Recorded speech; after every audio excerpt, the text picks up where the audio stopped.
Ang pinakabagong episode ng digital series na si Sol at si Luna ay naghatid ng isa sa mga pinakamahina nitong sandali. Habang ang mga titular na karakter na ginampanan nina Zaijan Jaranilla at Jane Oineza ay humarap sa kanilang mga damdamin laban sa kosmikong backdrop ng isang lunar eclipse.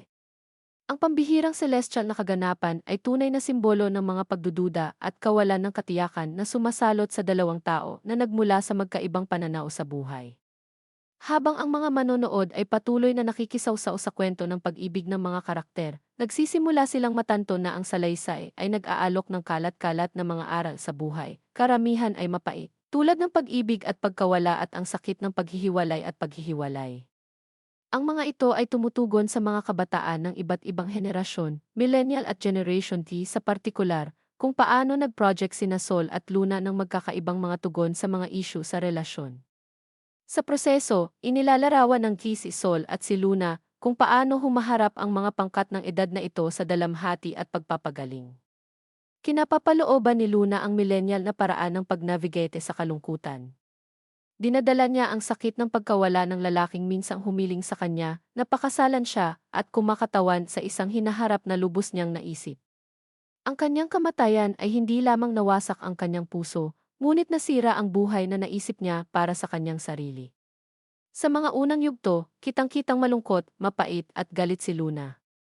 Gayunpaman, nagpatuloy siya sa buhay at nakatuon sa trabaho, isang mekanismo ng pagkaya na pamilyar sa mga millennial. Kahit na paminsan-minsan ay nawawala ang kalungkutan, si Luna ay may empatya mula sa kapwa millennial at pinuno ng pangkat na si Ben, Joa o Constancia, na lumilikha ng isang puwang para sa kanya upang gumana habang nahihirapan siya sa kanyang sakit. Ang pagpapalabas ng kanyang damdamin ang pagkawala bilang tulong sa proyekto ni Sol ay naging therapeutic na nagpapahintulot sa kanya na iproseso ang kalungkutan na sinubukan niyang hatiin. Ang mas kamakailang mga episode ay nagpakita sa kanyang pagbubukas ng higit pa sa mga tao at buhay.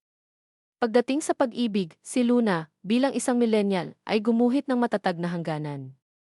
Malumanay niyang sinabi kay Sol na hindi siya maaaring mag-alok ng higit pa sa pakikipagkaibigan, na nagpapakita ng isang generational instinct na protektahan ang maliit na katatagan na nananatili habang naghahanap ng mga paraan upang sumulong.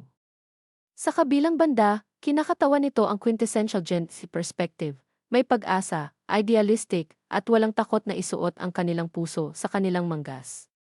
Sinimulan niya ang serye na nagnanais na lumikha ng isang proyekto na tumutukoy sa pag-ibig sa pinakadalisay nitong anyo, naniniwala sa maligayang pagtatapos, at hindi tinatabla ng pag-aalinlangan. Kilala sa paghahanap ng passion at layunin, si Gen T ay matigas ang ulo para sa kung ano ang gusto nila, at ipinakita ni Sol ang katangiang ito. Hinahabol niya si Luna sa kabila ng mga kawalan ng katiyakan, at ang kanyang estilo ng pagkaya ay nag-ugat sa kahinaan. Habang dumarami ang mga episode, kusang humaharap si Sol sa mga problema, malayang nagbabahagi ng kanyang nararamdaman at nakasandal sa mga kaibigan tulad ni na Claudine, Uziel Delamide at Ray, Lyle Viray. Kahit na sa huli ay sinusunod niya ang kanyang puso. Hindi tulad ni Luna, handa si Sol na ipagsapalaran ang lahat para sa isang sitwasyon na nagdedeklara na wala siyang inaasahan na kapalit, isang kaibahan sa pagiging bantay ni Luna.